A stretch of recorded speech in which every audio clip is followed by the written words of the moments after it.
Hai hai hai. Selamat datang kembali di channel Min Donghua.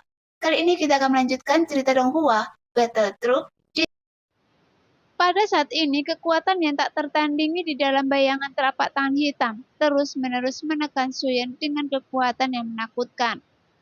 Kelima jari itu mulai saling mendekat secara perlahan, yang membuat transformasi tubuh fisik Suyen mulai runtuh. Bahkan tulang di sekujur tubuh Xiaoyan mulai hancur, dan tulang yang patah langsung menembus kulit Xiaoyan seolah-olah seluruh tubuh Xiaoyan akan hancur total. Di bawah tekanan seperti itu, darah di mulut Xiaoyan menyembur keluar seperti mata air, dan vitalitasnya bahkan menghilang dengan cepat. Tepat ketika bola mata Xiaoyan seluruhnya berlumuran darah, tatapan Suqian Taiyi selalu fokus pada tanda bintang alis Xiaoyan. Meskipun serangan Suqian Taiyi cukup untuk membunuh Xiaoyan, tapi ini hanya pertunjukan yang dimainkan kedua orang ini. Meski begitu, itu juga sangat melelahkan bagi Xiaoyan untuk bertahan. Segera, nyala api di sekitarnya tiba-tiba tersapu. Kemudian teratai ganda api dan guntur langsung menutupi seluruh susunan formasi. Melihat pemandangan itu, Suqian Taiyi masih ragu-ragu. Karena meskipun kekuatan teratai ganda api dan guntur sangat kuat, tapi di mata Suqian Taiyi tidak berarti apa-apa baginya. Tuar! Dengan suara teredam, teratai api dan guntur meledak dengan keras. Bahkan dampak gelombang energi yang menakutkan menyapu dengan ganas. Dan langsung memusnahkan segala sesuatu yang terkena dampak energi tersebut. Jelas dengan kekuatan penghancur yang mengerikan, kekuatannya bahkan lebih menakjubkan dari yang dibayangkan semua orang kuat dari Taisu. Bahkan kekuatan tersebut melampaui ekspektasi Suqian Taiyi, karena bayangan telapak tangan hitam besarnya tanda-tanda kehancuran. Meski begitu, tidak peduli seberapa kuat metode yang ditunjukkan Xiaoyan, itu tidak dapat menyelamatkan Xiaoyan dari situasi pengepungan ini. Tepat ketika dampak energi kekerasan menyapu ke arahnya, Suqian Taiyi melambaikan lengan bajunya. Kemudian kekuatan yang agung menyapu dan menyelimuti sosoknya. Bahkan, meskipun nyala api dan guntur saling terkait dalam gelombang energi itu, mereka tidak dapat menggoyahkan Suqian Taiyi sama sekali. Jadi dapat dilihat bahwa kekuatan Suqian Taiyi terbukti dengan sendirinya. Bagaimanapun dia berada di tingkat kelima, dalam keadaan pikiran memuja kaisar. Jika bukan karena pertempuran ini hanya sandiwara, masih terlalu mudah untuk menghancurkan Xiaoyan. Dengan mengencangkan kelima jarinya, pada saat ini, kekuatan teratai api dan guntur terus menyapu sepanjang seluruh susunan formasi pembatasan. Di bawah nyala api dan guntur yang berkobar dengan ganas, kekurangan dalam formasi tiba-tiba berubah dan meledak tanpa peringatan apapun. Kemudian menciptakan dampak ledakan langsung dan menyapu bersih formasi tersebut. Bagaimanapun pukulan tersebut diiringi dengan kekuatan kekerasan teratai ganda api dan guntur, menyebabkan banyak sosok di luar pembatasan yang tidak bisa menghindar. Mereka langsung tertembak mundur ke belakang, sambil menyembur seteguk darah. Pada saat yang sama, api abadi yang terkandung di dalamnya membakar setiap sosok yang tersapu, dan vitalitas mereka tiba-tiba melonjak keluar dari tubuh mereka dan langsung menuju Xiaoyan. Setelah mendapatkan vitalitas dari api abadi, kekuatan pemulihan tubuh Xiaoyan segera meningkat. Namun Xiaoyan masih tidak mampu menahan serangan dari Suqian Taiyi. Meskipun Suqian Taiyi tidak tahu apa yang ingin dilakukan Xiaoyan, tapi ketika dia melihat pemandangan kacau ini, Suqian Taiyi memilih untuk menghancurkannya sendiri. Yang mulia, ini ada kesempatan Anda untuk melarikan diri dari pengepungan ini. Suqian Taiyi segera mengirim pesan kepada Xiaoyan yang sudah menunjukkan ketulusannya saat ini. Karena tidak peduli bagaimana Xiaoyan bisa membantunya atau tidak.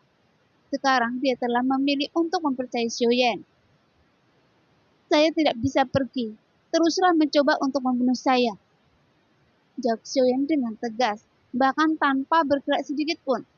Karena meski formasi pembatasan itu telah rusak, tapi Xiaoyan tidak memilih untuk pergi. Tepat ketika Suqian Taiyi tidak mengambil tindakan untuk segera membunuh Xiaoyan, pada saat ini, sebuah raungan marah Su Aqing datang dari Dewa Kekosongan. Saat melihat Sukian Taiji hanya ragu-ragu. Mendengar itu, Sukian Taiji jelas sedikit marah. Karena dalam kata-kata Su Aking menunjukkan bahwa dia sedang perhatikan semuanya sekarang. Jika saya melarikan diri dari pengepungan Taisu Anda sekarang, orang itu tidak akan membiarkan Anda pergi. Jadi Anda tidak punya pilihan selain mengambil tindakan. Suyen terus mengirimkan pesan yang membuat Sukian Taiji menatap Suyen dengan kebingungan di matanya. Apakah Anda yakin? Sukian Taiji masih bertanya. Ya, inilah saya yang sebenarnya. Saya Suyen adalah reinkarnasi dari Yang Mulia. Pada saat ini, Suyen tidak lagi menyembunyikan identitasnya dan bahkan mengatakan bahwa dia adalah reinkarnasi yang sebenarnya. Dan selama dia membunuhnya, dia akan bereinkarnasi menjadi Sun Sang. Namun Sukian Taiji semakin bingung, karena yang tidak habis pikir adalah mengapa Suyen ingin mati. Memikirkan hal ini, alis Sukian Taiji berkerut, karena jika dia tidak melakukannya, Su Aking tidak akan membiarkannya pergi. Namun Sukian Taiji masih tidak bisa melihat semua yang dilakukan Suyen di depannya, dan dia tidak tahu apa yang ingin dia lakukan. Terkadang dia benar-benar membuat dirinya bertanya-tanya, apakah kesenjangan antara pengaturan yang mulia dan dirinya begitu besar? Mengapa saya tidak bisa melihatnya sama sekali? Namun, meskipun Sukian Taiji bingung, dia tidak berbicara omong kosong lagi. Karena jika dia tidak tahu apa yang ingin dilakukan Suyen, maka ikuti saja apa yang dia inginkan. Segera Sukian Taiji mengambil tindakan lagi. Kali ini telapak tangannya muncul di atas Suyen lagi. Kemudian tekanan tak terlihat menyelimuti Suyen, yang membuat sosoknya yang penuh dengan darah jatuh ke dalam ruangan yang menyakitkan. Bagaimanapun, dengan kekuatan Suyen saat ini, tidak mungkin bisa menahan telapak tangan ini. Pada saat yang sama, Su Aking berdiri dengan susah payah. Dia sepertinya terluka parah oleh tamparan Sukian Taiji sebelumnya. Namun dia mencibir melihat pemandangan di depannya dan kemudian menoleh ke arah Ratu. Benar saja, Ratu mengangkat kepalanya saat ini, melihat ke medan perang dengan mata kepalanya sendiri dan matanya tertuju pada Suyen. Sekarang, kondisi orang ini akhirnya membuat Anda khawatir, tetapi dia sudah dalam situasi hidup dan mati, dan tidak mungkin ada orang yang bisa menyelamatkannya. Bagaimanapun Anda telah menekan Tuan Shen Wu sebelumnya. Jika Anda mengambil tindakan sekarang, Anda mungkin masih memiliki secercah harapan. Sambil berbicara, Su Aking batuk beberapa kali dan mengeluarkan busa darah. Tetapi tubuhnya yang lemah masih bermain catur dengan Ratu, yang menunjukkan Su Aking tidak sekedar ingin membunuh Suyen. Sehingga itu lebih terlihat seperti permainan antara dia dan Ratu. Karena Ratu sangat yakin bahwa Suyen tidak akan bisa dibunuh. Jadi Su Aking tidak mempercayainya dan dia ingin membunuhnya untuk menunjukkannya kepada Ratu. Meskipun terlihat agak menyedihkan, namun rasa kebebasan dan kemudahan di tengah kesunyian begitu indah. Setelah Ratu selesai berbicara, dia segera melambaikan pena dan tinta di tangannya. Kemudian dia menggambar Suyen yang tampak menyedihkan saat ini. Namun ekspresi ini bukanlah sesuatu yang ingin dilihat Su Aking, karena dia tidak bisa melihat sedikit pun kekhawatiran di wajah Ratu. Sebaliknya, dia berdiri dengan sudut yang luar biasa dan bahkan berpikir, Suyen sangat tampan saat ini. Melihat itu, wajah Su Aking menjadi semakin suram. Untuk pertama kalinya, dia merasa seseorang mengolok-ngolok kecerobohannya, seolah-olah Ratu sedang mengejek ketidakmampuannya. Sukian Taiji, bukankah Anda berada di tingkat kelima? Inilah sebabnya mengapa sangat sulit bagi Anda untuk tetap menjadi Raja Taishu. Ternyata Anda terlalu lemah. Bahkan untuk membunuh keabadian dewa tingkat pertama saja, sangat sulit bagi Anda.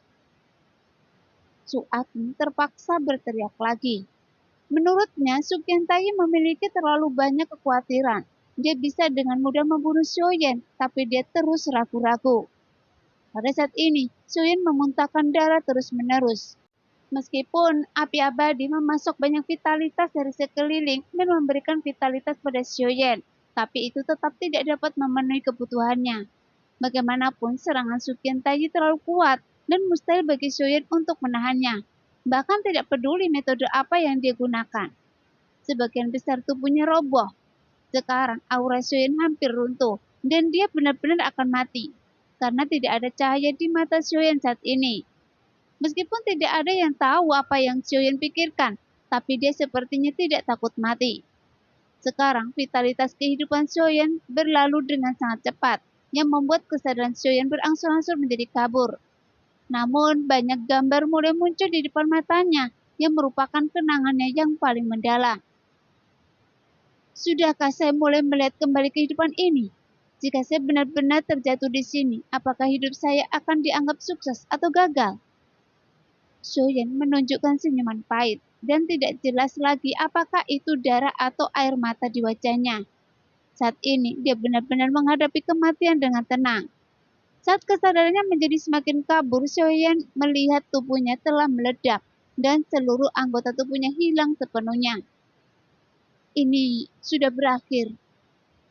Xiaoyan bergumam dengan suara rendah. Cahaya di matanya perlahan meredup dan kesadarannya mulai menghilang. Pada saat ini, hanya kekuatan jiwanya yang menyebar dan dia tampak seperti dunia yang mengabaikan segalanya. Tetapi Xiaoyan tahu bahwa ini adalah tanda kematian dan tampaknya dia benar-benar akan mati. Apakah Anda benar-benar ingin hidup? Tepat ketika kesadaran Xiaoyan telah sepenuhnya hampir menghilang, tiba-tiba dia mendengar suara seperti guntur yang langsung membangunkan kesadaran Xiaoyan yang tenggelam di tengah jalan. Dan dia tidak tahu dari mana asalnya. Suara tanpa memiliki tubuh? Xiaoyan bertanya. Nah, demikianlah cerita hari ini. Terima kasih sudah menonton video Min sampai selesai. Sampai jumpa lagi di video selanjutnya. Bye-bye.